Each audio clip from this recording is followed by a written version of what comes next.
All right, we've been discussing President Biden delivering a speech today focused on the environment. He was in Massachusetts. He made his intentions clear that he is considering declaring a national climate emergency this summer, a clear attempt to satisfy his left-wing base as his environmental agenda has stalled in Congress. So my message today is this. Since Congress is not acting as it should, I said last week, and I'll say it again loud and clear. As president, I'll use my executive powers to combat the climate crisis in the absence of congressional action. Well, it could be Congress isn't acting because only 1% of Americans actually think it is the number one issue. Most are concerned about inflation caused by his own disastrous policies, energy crisis that we're facing, again, because of his own energy policy. Now the president is looking for ways to make inflation and energy prices worse. Joining me now to talk about this and more is Myron Ebell. He is the director of the Competitive Enterprise Institute Center for Energy and Environment. Myron, welcome to Washington Watch. Thanks for having me, Tony. All right, let's start with what did you think of the president's speech today?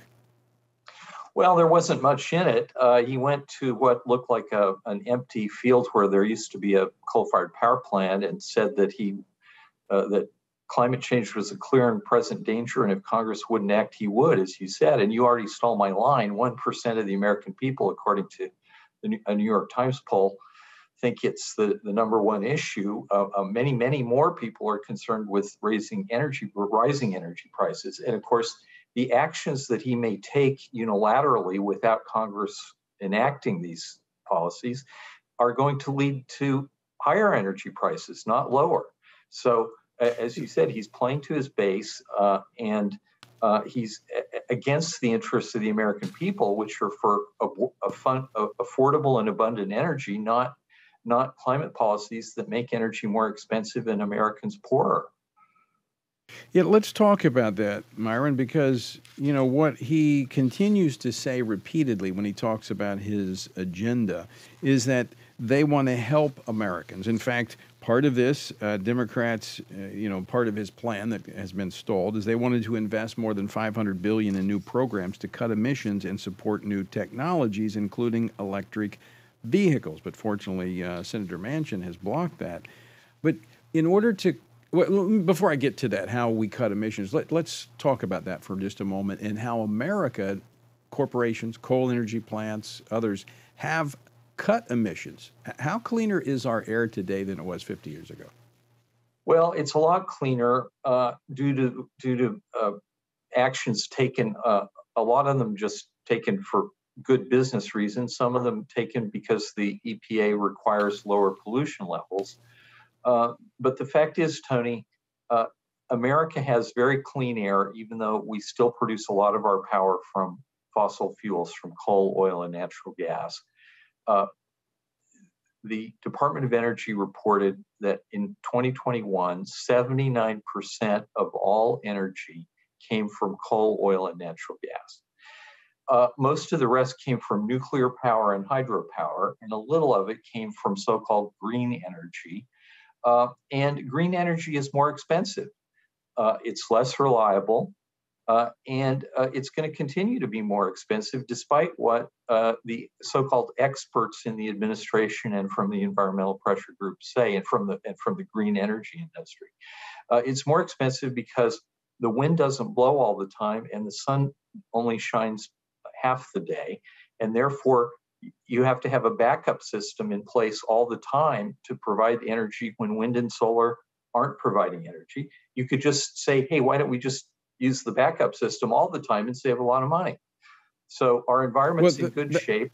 We have clean air, and yet 79% of our energy still comes from coal, oil, and natural gas.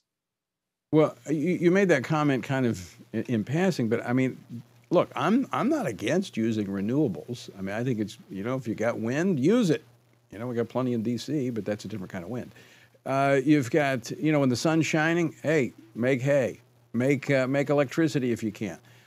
But shouldn't that be like extra capacity? I mean, shouldn't we use that on top of what we already have, since we're using technology to clean our air and that our technology is making our process of using natural resources more efficient and effective, why don't we just keep doing that and add to it and our expansion be in these renewables?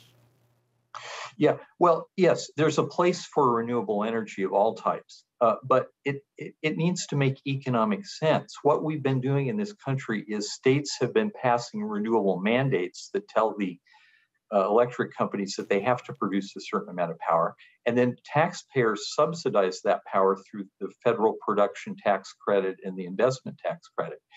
So there would be a lot less wind and solar if it were done on a sensible economic basis. Right. So, the problem here is that the United States has massive reserves of energy.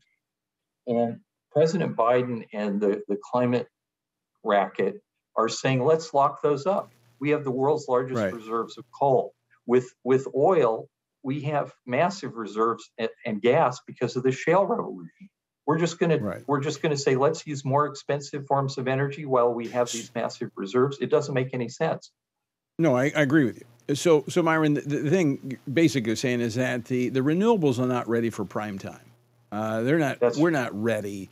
We're not ready to use those as our main source. And so what the Biden administration is trying to do, what it looks like they're trying to do, now I don't know, looks like they're trying to do, is kind of drive up the cost of our fossil fuels so that, just like Buttigieg, the DOD, the Department of Transportation Secretary, saying, well, I know it's bad, but this is helping people drive electric cars. Well, I can't afford an electric car. Most Americans can't afford an electric car.